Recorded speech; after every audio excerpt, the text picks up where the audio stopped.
Hello, friends. I wanted to say a few words about Cuba. There is a lot of talk these days about international law when discussing current events in places like Venezuela, Iran, and now Cuba. I cannot speak for the people of Iran or Venezuela, although I am sure many of my friends from these countries would agree with me with what I'm about to say. But here's the thing. I was born in Cuba. I lived there until I was 19 years old. When you live in a place like Cuba inside a brutal dictatorship that takes away your property, your freedom of speech, your freedom of expression, artistic or otherwise, anything that does not align with the regime, when you live under a system that starves you and strips you of the most basic and internationally recognized human rights, you begin to wonder what those international laws are really about. Why do they not apply to you? Why do they not affect entire nations living under the rule of sadistic murderers with no regard for any law? To those living under such conditions, international law can begin to feel as distant, beautiful, and useless as a rainbow. It is also very hard to watch your family members rot in jail for years without any fair trial or with very little help from the international community. It is hard to see your loved ones beaten or killed in the streets during anti-government protests. We have seen it in Iran, we have seen it in Venezuela, and we have seen it in Cuba for more than 60 years. But perhaps the hardest thing of all is the sense of impotence you feel living under a regime like that. You feel there is no way out other than to survive however you can. Escape if you're lucky, or risk prison or death. Your life is not yours, really. Your destiny depends on your ability to navigate or confront a system designated to control every aspect of your existence. And you begin to feel that this will continue forever. In physics, there is a simple principle known as inertia. A body in motion continues on its path unless another force stops it. Political systems often work the same way. Dictatorships do not simply disappear. They continue indefinitely unless something strong enough interrupts them. The Cuban dictatorship understands this very well. For more than 6 decades, it has perfected a system of oppression designed to weaken society to the point where people simply cannot overthrow it. And the truth is, it takes very little for a regime like that to survive.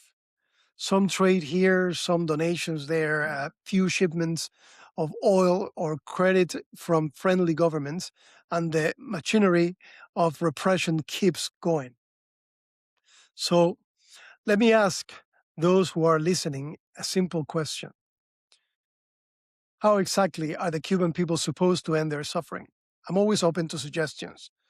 I remember when the Obama administration opened relations with Cuba. Many people, including myself, hoped first this could lead to a meaningful economic change and more freedom for the Cuban people.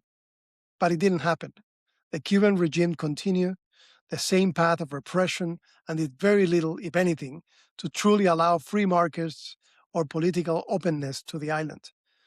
And then the incidents known as Havana Syndrome occurred, in which American diplomats suffered serious neurological injuries. Those cases were widely reported by major media outlets. Yet, to this day, I still hear people say that Donald Trump arbitrarily ended the diplomatic opening. That is simply not true. Those events effectively ended the process because the Cuban government depends on the fundamental narrative: the United States must always remain the enemy. Without that narrative, there is no one left to blame for the failure of their ideology and their disastrous economic system. Then there is the constant argument about the embargo. For decades, Cuba has had commercial relations with much of the world. And if you look carefully, you will see that the United States itself has been one of the largest economic lifelines to the island through family remittances, food exports, medicine, and humanitarian assistance. But much of what enters the island ultimately strengthens the state apparatus that keeps the Cuban people under control. Now that stronger pressure is being applied to the regime, many critics argue that this will hurt the Cuban people even more. But if you speak to many Cubans, especially those still on the island, you will hear something very different.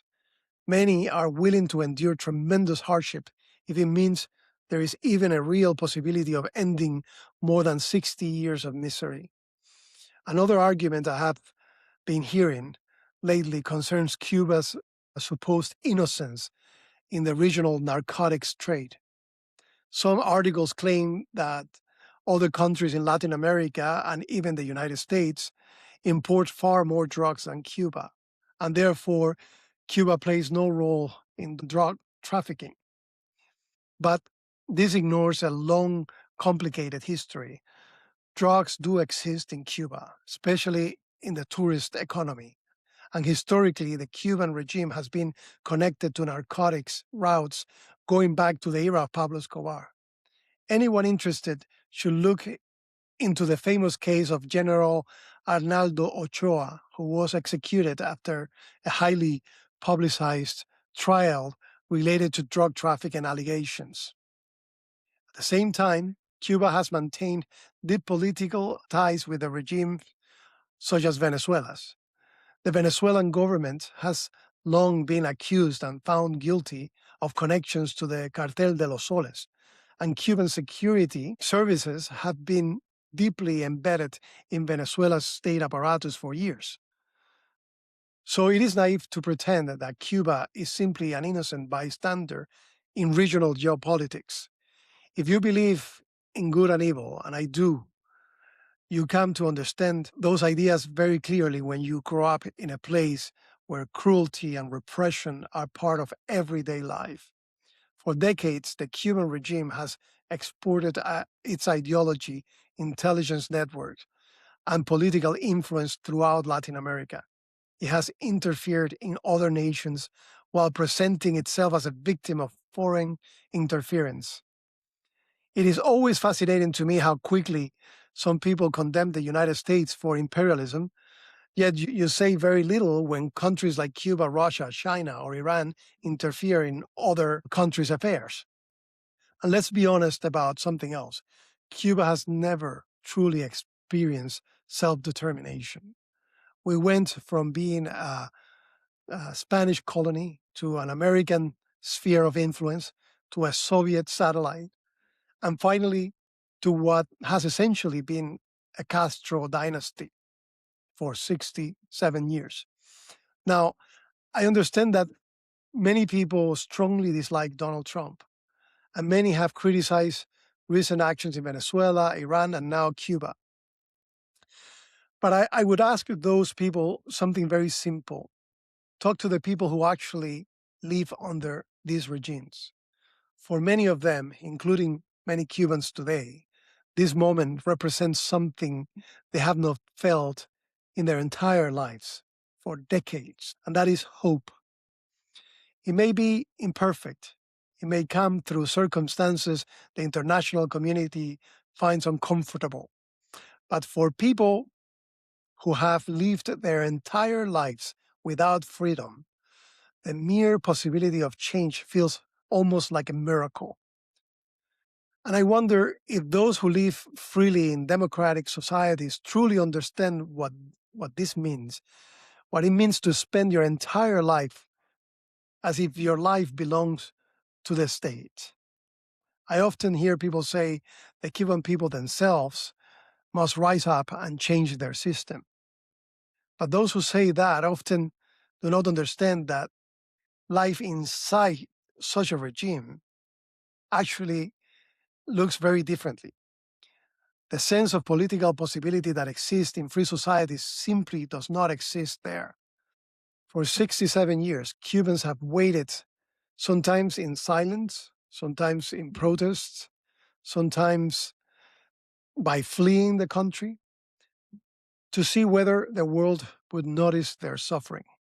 And perhaps the saddest part is that the daily violations of human dignity suffered by millions of people can sometimes seem less important to the world than abstract legal principles that mean very little to those who have never experienced freedom.